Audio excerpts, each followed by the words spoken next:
and welcome to Tap That MTG, the show where we tell you everything we know about Magic the Gathering that's sometimes wrong, but fun to talk about. I'm Leslie. And I'm Shauna. Today, we are bringing you another companion, quick and dirty guide of how to, if you feel like building a companion deck and you're not sure what to do with this crazy companion, we're going to tell you some options. They're not the only options, but I guess before we do that, you have to know what the heck's a companion. So, what's a companion, Shauna? All right. Well, companions are these new cards that came out in Ikoria, and when they first came out, they had a different set of rules. So the rule on the card has been changed since June 1st. It's wrong. So what you have to do now for companion, it's basically like having a commander card that's available to you in your sideboard. So everyone knows it's there. You have to reveal it, and at any point in the game on your turn, only when you can cast a sorcery. Do you have to be able to spell it? No, thank God. Thank goodness. You can pay 3 mana and put that card in your hand. The other stipulation to having a companion is it does say on the card what kind of cards can be in your deck. Mm-hmm. So your deck has to have, if you want that as your companion, your deck has to meet those requirements. So today we are talking about a cute little foxy lady. Foxy lady. And Leslie's going to tell us about it. I am. I thought you were. Am I? Okay, I'm going to tell you about it. I'm going to read the card to you. Zirda, the Dawn Waker, cute little elemental fox. For 1 and a 2 red and white hybrid mana. Each permanent card in your starting deck has a activated ability. And abilities you activate that aren't mana abilities cost 2 less to activate. This effect can't reduce the mana in the cost to less than 1. And you can pay 1 and tap this little guy, and target creature can't block this turn. Mm-hmm. It's a 3/3. So activated abilities, what are they? What are they? What are activated abilities? Well, let me tell you. Activated abilities are different than triggered abilities. Activated abilities are abilities that you have to pay something to activate. They usually have a colon after them. Not always, but most of the time they have a colon. So it's like, if you do this, then this, you get to do this. So Zirda herself actually has an activated ability. Mm-hmm. She has 1 and tap her, and then target creature can't block this turn, which makes things super awesome for aggression and making it so that their big beefy thing can't block.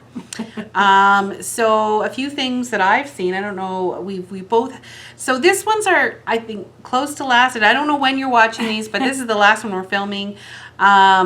And this was the hardest one to get to work, so we'll warn you that ahead of time. Mm-hmm. Companions are also not nearly as powerful now that they've changed the rules, but still fun to build. Yeah. And the one that I finally got to work was a red deck wins version with a lot of fire breathing or...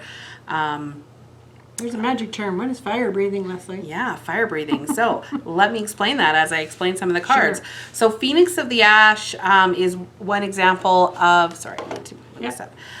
Is one example of a card that has fire breathing. So basically there's a cost, and then Phoenix of the Ash gets, in this case, +2/+0 until the end of turn.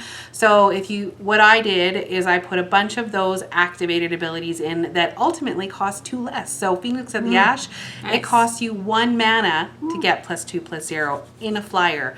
And it escapes if they kill it. So and it has haste. And it has haste. That is one of the key cards in this deck, whether you're playing red, green, red, white, red, red. Phoenix of the Ash is kind of a no-brainer. I also used things like Pack Mastiff, Goblin Banneret, Weaselback Redcap, and Sargan Hellkite. Mostly the first 4. Ultimately, the thing to remember is her ability, and this is where when we were building, we kind of got it wrong, because we were like, well, if it only reduces the colorless mana by 2, then it needs to have at least a larger colorless or mana base, Yeah. but that's not true. It will reduce it by 2, it just won't reduce it less than 1. So in the case of Goblin Banneret, it costs 2, so you get to like knock off that 1 mana because you have to at least pay 1 red. Almost all the activated abilities have at least 1 color. So ultimately what you're doing is you're knocking off the colors. So yeah, this one's super aggressive, super quick, and you can play with Zirda in your board as well. So that's the one I saw. And you were playing with and saw some other shenanigans. I was messing with a Gruul one. In particular, I was adding cards that had the adapt thing on it. So I was trying to do something with cards that had lots of counters. So Incubation Druid, the Growth Chamber Guardian, that was really good in there for the adapt piece to make that cheaper. I also, Soriform Hybrid, I used that one too. That was really fun because that one gets to be a really big guy. He's adapt 4. And he's adapt 4, so to reduce that's really nice. And then I had the Domri kind of stuff that adds counters and fights and that sort of thing. So I did that in there too. Leslie had a really good addition that I thought about but didn't do, and I wish I would have because she had a really good little guy in there. Do you want to tell us who he is? Yeah, he's one of the cutest little guys in Magic. He is the almighty Brushwag. Yeah. So the nice thing about him is he has Trample, and once you reduce his mana cost or his hybrid mana, once you reduce his activated ability cost to 2, all of a sudden his +3/+3 for 2 is ridiculous. Pair that with things like Ram Through, so you get some removal and trample on top of that before you swing in with him. It's just really hard to stop him once he's cheaper. He's the almighty. Yeah, and even if they manage to get rid of your Zirda, once he's out on the battlefield and you have built up your mana base. The other thing that I found with this deck is lots of Incubation Druid adds the mana, as well as I put Paradise Druid in there. Yeah, because that's right. even though you're looking at less mana cost for your activated abilities, you want to be able to do those multiple times. So the more mana dorks and mana that you have, the better. Plus then that allows you to still use some of those activated abilities if they do get rid of your Zirda, because that is possibility. Yeah, for sure. If they're smart. It's nice to have another one in your deck. So so the other thing, make sure that removal is in there, and that's why I liked the red and green removal. There's some like Thrash and Threat, there's Domri's Ambush, there's a lot of good removal things in there. Even Vivian Arcbow, because she has the activated ability. Yeah, for sure. Was there any other? Well, I think after you've got those main key ones, you can fill it out. Some of the top end things that I've seen and I've played with are things like the Cavaliers, so Cavalier Flame and Biogenic Ooze would both be really good in there, just to kind of get the oozes. Right, the oozes you can make more oozes. You can make more expect. oozes and sure. more than you can expect. So you could go crazy with that if you happen to get it out. Now the Biogenic Ooze has a much higher mana cost, so if you're going to go with that as a possibility for like your main theme, I would put even more mana ramp in there and just focus on that and less on some of the other ones like adapt. So yeah, I also saw this deck or this card in cycling, because cycling does cost mana to do that, but most of the cycling cards that are in standard right now don't cost more than 1. You could do that cycling deck with pretty much only cards that cost 1.